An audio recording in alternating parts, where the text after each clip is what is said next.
There's a strange kind of freedom that comes the moment you stop trying to control everything. You stop clinging to the what-ifs and what might go wrong, and suddenly life begins to move. Worry, for all its noise, is like a cage made of shadows. It keeps you stuck in a future that doesn't even exist yet, stealing away the calm and strength you already carry within. But when you begin to let go, when you choose to trust the rhythm of life instead of wrestling with it, something powerful happens. The current shifts. Life, in its quiet wisdom, starts aligning with you, not because you forced it, but because you finally made space for it to flow. In this video, I'm going to share 7 timeless Buddhist lessons, gentle but powerful teachings that can help you step out of the grip of worry and into the peace that's been quietly waiting for you all along. Lesson 1. Fear is a seed. Plant it, and it grows. In Buddhist thought, the energy you carry within becomes the world you see outside. Fear isn't just an emotion, it's a lens, and the more you look through it, the more distorted your reality becomes. The irony is this: when you fear something deeply, you begin to live as though it's already true. You unconsciously breathe life into it. Imagine this: you're afraid of losing your job. That fear seeps into your actions. You hesitate, second-guess, shrink. That anxiety, it clouds your judgment. You may even start to withdraw, and without meaning to, you drift toward the very outcome you feared. The same is true in relationships. Fear of abandonment can make us cling or doubt, and that very tension can push others away. It's not fate working against you, it's fear working within you. Buddhism teaches that the mind is like soil. It doesn't judge what you plant. Whether you sow seeds of fear or seeds of calm, the mind will help them grow. But you are the gardener. You choose what takes root. This doesn't mean pretending everything is perfect. It means shifting your attention away from fear and toward presence. When fear rises, pause, breathe. Ask yourself, is this thought helping me build peace or feeding panic? You are not powerless. You are the creator of your inner landscape, and when your inner world changes, your outer world begins to reflect it. Let go of fear and watch how life begins to soften, open and flow in ways you never expected. Lesson 2. True strength is found in surrender. In today's world, we're often told that strength means control. Control your time. Control your success. Control the outcome. Push harder. Plan more. Hold on tighter. But Buddhist wisdom offers something radically different and far more freeing. It tells us that real strength isn't about gripping tighter. It's about letting go. Not giving up, but giving over the illusion that we can shape every moment, every person, every outcome with our will alone. Surrender in the Buddhist sense is not weakness, it's a sacred release. It's the art of doing what you can and then stepping back with trust, allowing karma and life's natural flow to unfold. Picture holding water in your palm. The tighter you squeeze, the faster it slips away. But if your hand is open, the water stays. That's surrender, not passive, not careless, just open. It's a quiet confidence that says, I've done my part. Now I trust life to meet me halfway. When we stop interfering, something beautiful happens. Our energy returns. Our mind becomes clear. We start noticing opportunities we were too anxious to see before. Help arrives from places we didn't expect. Life begins to work with us, not against us. Buddhism teaches that surrender is not an end. It's a beginning. It's the start of true freedom. And in that freedom, you don't lose power. You discover it. Lesson 3. Anxiety belongs to tomorrow. Peace belongs to now. Buddhist wisdom reminds us of a simple truth. Anxiety cannot exist in the present moment. It lives in the mind's projections. what might happen, what could go wrong, what we fear is coming. But none of that is real. It's all a movie playing in the future. When you feel anxious, notice where your mind is. It's racing ahead, building stories, spinning scenarios, dragging you into a world that doesn't yet exist. A world of what-ifs and maybes. And while you're there, you miss the only place life truly exists. Right here. This moment, this breath, is your home. And in this space, you are okay. You are breathing. You are grounded. You are enough. Buddhism calls this practice mindfulness, the gentle act of returning to now. And every time you return, you weaken anxiety's grip. Because in the present, there is nothing chasing you.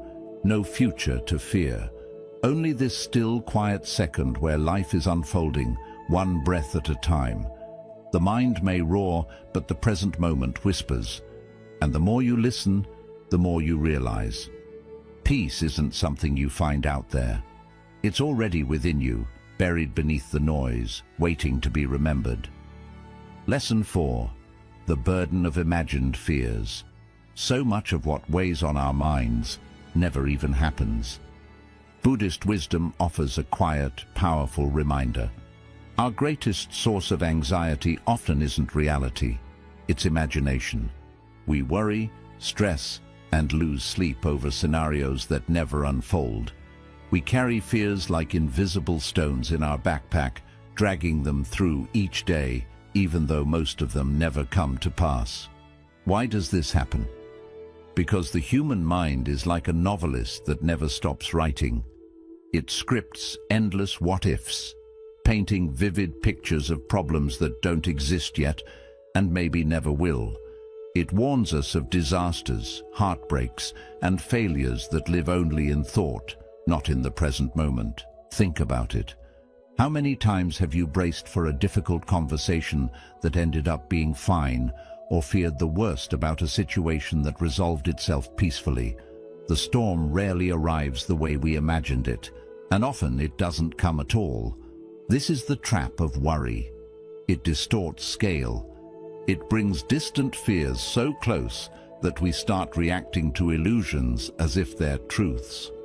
Buddhism teaches us, just because a thought appears doesn't mean it deserves belief. The mind can create stories, but we don't have to live inside all of them. So the next time you catch yourself spiraling into anxiety, pause. Ask yourself gently, is this actually happening, or is this just a thought? Often you'll realize you've been fighting shadows, not substance. Freedom begins when we return to this moment. Not tomorrow, not next week, but now. Let the imagined fears dissolve. What's real is often far gentler than what we fear, and when you stop living in the mind's predictions, life starts to feel lighter, clearer, and much more peaceful. Lesson 5. Control blocks. Faith. Here's a truth that's hard to swallow, yet deeply freeing. You can't hold the steering wheel and still believe the road will carry you. Buddhism reminds us that control and faith are like two travelers heading in opposite directions. The more tightly you grip control, the further you drift from trust, and the more deeply you trust, the more you must let go. Trying to micromanage every part of your life is like saying to the universe, "I don't believe you'll take care of me." It's a subtle but powerful form of fear, the fear that without your constant supervision, everything will fall apart. But has that control ever truly brought peace? Often, the more we try to dominate outcomes, the more tangled we become in anxiety, tension, and fatigue. Control might give the illusion of safety, but it's often driven by a quiet panic underneath. Faith, on the other hand, isn't passive, it's powerful. It whispers, "I've done what I can. Now I trust the unfolding." It allows you to take action without being enslaved by the result. It welcomes mystery. It believes in timing you can't control and outcomes you may not fully understand yet. Buddhist teachings call this the release of attachment. You act with intention, but you surrender the obsession with how things must turn out. Like placing a seed into the soil, you water it, nurture it, but you don't yank at it to speed its growth. Real growth takes trust in unseen roots. Ask yourself, are you holding on so tightly that you've forgotten how to breathe? Are you trying so hard to force a future that you've stopped believing in life's quiet intelligence? Letting go isn't giving up. It's showing up fully and then allowing life to meet you in its own way. That's where faith begins. And with it, peace. Lesson 6. Letting go is how you begin to grow. Worry has a quiet way of shrinking your world. It starts subtly, a few cautious thoughts, a bit of over-planning, a fear of what might go wrong.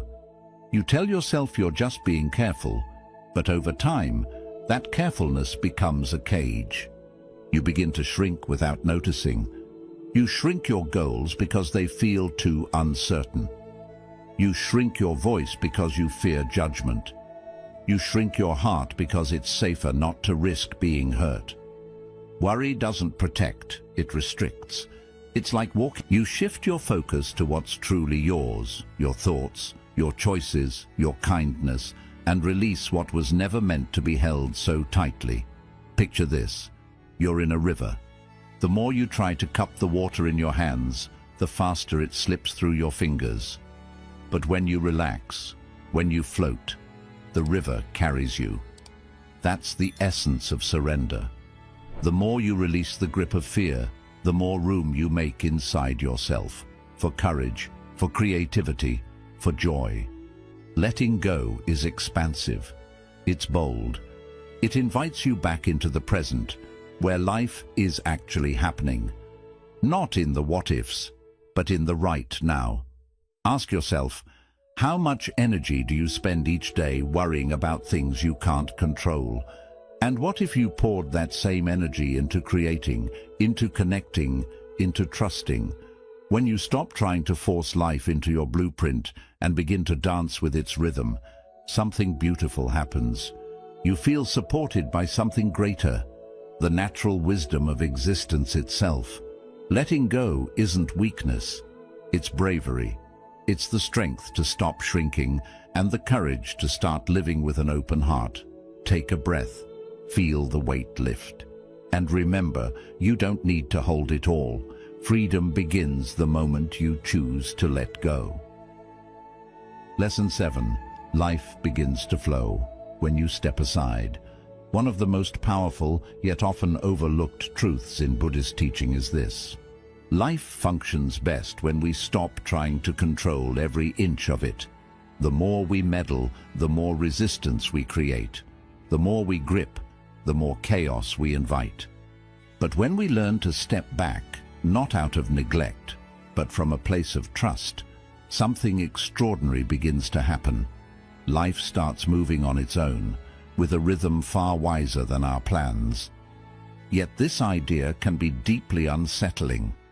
We've been taught from a young age that control equals safety, that without constant effort, correction, and micromanagement, everything will collapse. So we interfere.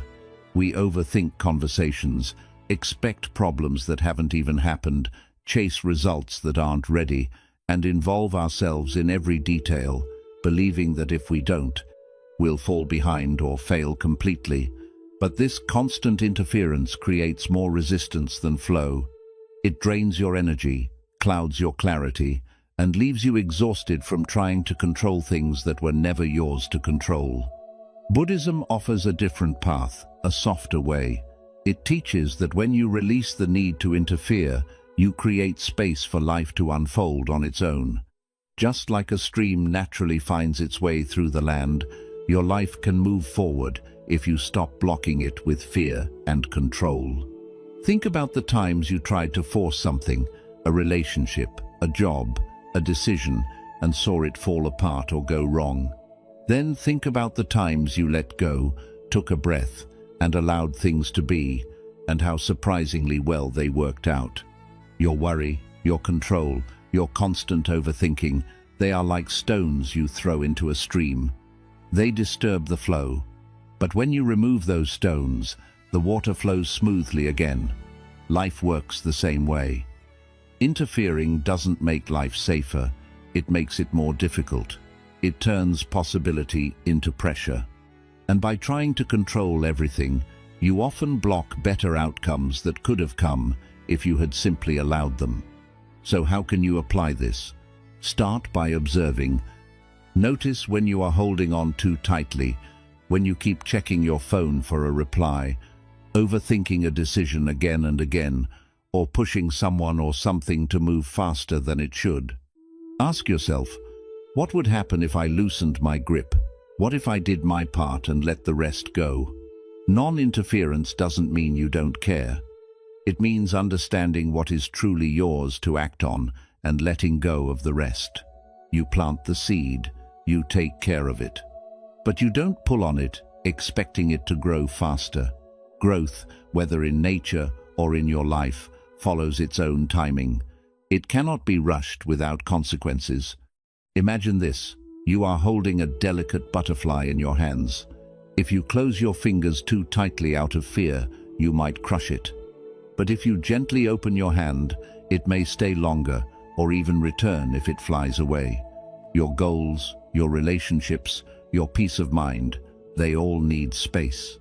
The more you try to hold on to them, the more they slip away. The more space you give them, the more they begin to grow naturally. And then a shift begins. Life starts to support you. The right people come into your life. The right timing appears. New solutions come without force. You stop feeling like everything depends on you. And that's when your energy rises. Your breath becomes deeper. Your heart feels lighter. You begin to see that what you feared wouldn't happen without your control was never meant to be controlled. Fear is often the root of our need to interfere. Fear of failing, losing, or not being enough. But the deeper truth is that life doesn't expect perfection from you. It asks for trust, a quiet and steady trust in how your path is unfolding. You don't need to control every moment. Sometimes you just need to play your role and let life reveal the rest. So pause. Take a moment to reflect on one area where you are trying too hard to control. Is it a conversation you keep replaying in your mind? A decision you are rushing because you are afraid to wait? A goal you are overwhelming with constant worry? Ask yourself, what would it look like to let go here? Not from carelessness, but from trust. The moment you let go, life finds space to move. It begins to meet you in ways you cannot predict. That's when things start to align. That's when ease enters. That's when you feel supported, not just by your effort, but by something greater than you. Buddhism reminds us that we are not here to control life. We are here to live in harmony with it. Life is not something to be controlled, but something to be experienced. You cannot calm the ocean, but you can learn to ride its waves. You cannot control the tide, but you can move with it. Everything you've learned so far leads to this understanding. What you hold too tightly, you limit. What you release, you free. And what you stop interfering with begins to grow. You don't need to figure everything out. You just need to take one step at a time, breathe deeply, and let go of the idea that control is what keeps everything working. Let today be the start of a new way of living. Let go of one worry, trust one unknown, and allow life to bring something better than what you could have forced. Because when you stop pushing, you begin to receive. When you stop interfering, life starts to work. Not against you, but with you. Conclusion: life is not a fight to win, it is a rhythm to flow with. And the more you try to control, the more you miss the beauty that comes when you trust. Buddhism doesn't tell you to leave your responsibilities.